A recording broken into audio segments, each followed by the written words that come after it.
Bonjour à tous, bienvenue dans Guru Mindset, ce podcast qui vous aide à devenir la meilleure version de vous-même.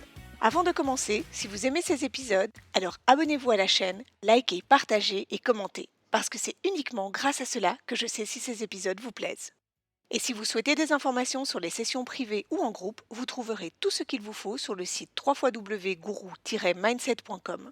Je suis là pour vous aider à atteindre les objectifs que vous vous fixez. Aujourd'hui, je commence à créer des nouvelles habitudes pour vivre la vie dont j'ai envie. Allez, c'est parti. Très souvent, quand on décide de changer quelque chose dans sa vie, on se sent pousser des ailes et on fait table rase de tout.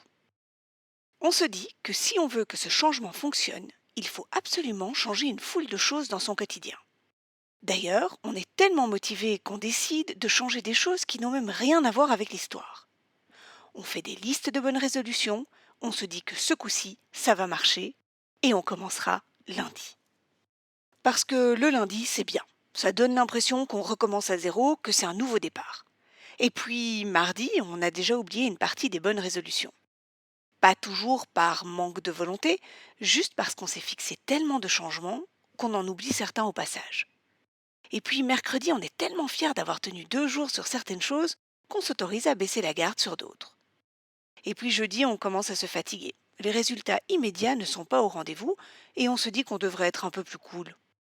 Vendredi, c'est la fin de la semaine, alors on fait ça. Et puis samedi et dimanche, ça va, hein, c'est le week-end. Oui, bon, on recommencera lundi et on sera encore plus fort. Et puis la deuxième semaine, on est moins motivé. Et la troisième, on se dit qu'on recommencera plus tard, quand on aura le temps et l'énergie. Là, ce n'était vraiment pas le bon moment. Ça vous dit quelque chose? À moi aussi. Oui, oui, moi aussi j'avais des grandes aspirations pour mes lundis et des excuses très valables arrivées au vendredi. Moi aussi je finissais par me mettre dans une spirale d'échecs parce que, à quoi bon, apparemment je n'avais pas assez de volonté. Mais j'ai une super bonne nouvelle. J'ai découvert que ça n'avait rien à voir avec la volonté, ni avec le lundi. Trop cool, hein? En fait, je voulais tellement bien faire les choses à 100%. Je sortais tellement de ma zone de confort que je n'arrivais à rien faire, ou du moins je ne tenais pas en longueur. Alors qu'en fait, si vous voulez intégrer des nouvelles habitudes dans votre vie, il y a une technique très très simple. Le principe est un peu le même que celui que vous retrouvez dans l'épisode 12 Aujourd'hui je remplace ma to-do list par ma success list.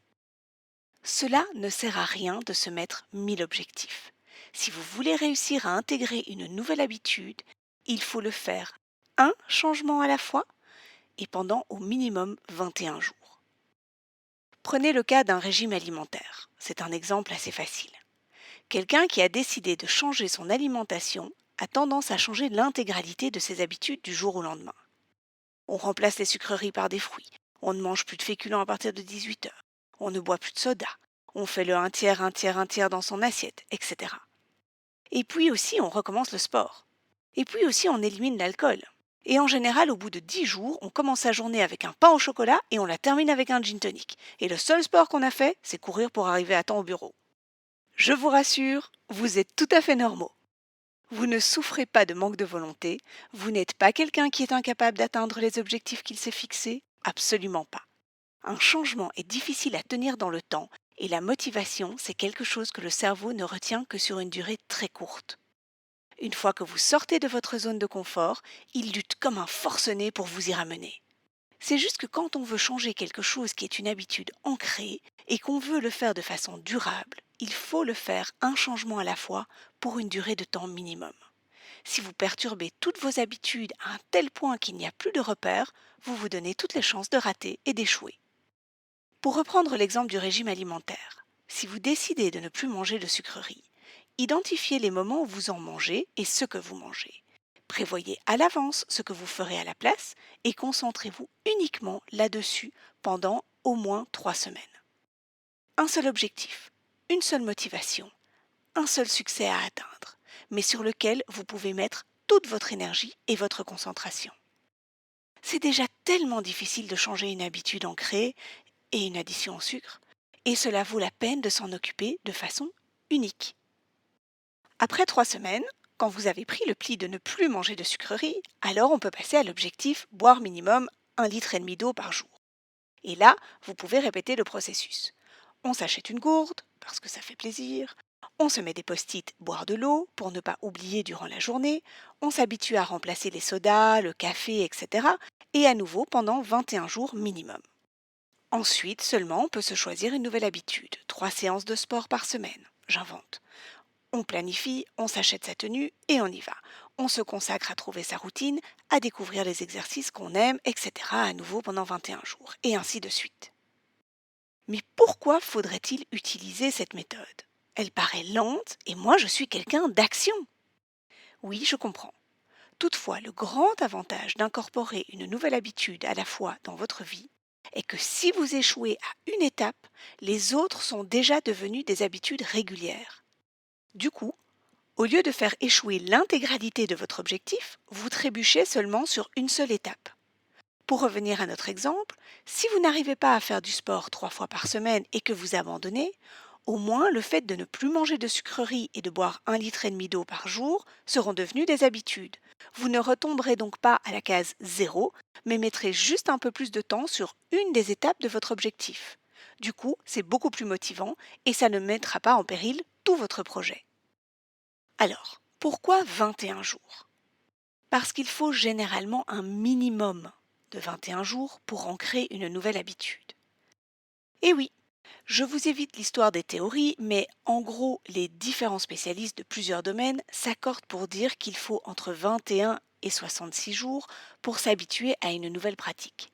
Ces chiffres ne sont pas juste jetés comme ça, il faut en effet entre 22 et 30 jours pour que le cerveau crée des nouvelles voies neuronales, c'est-à-dire qu'il connecte des parties du système nerveux entraînant une nouvelle association d'idées.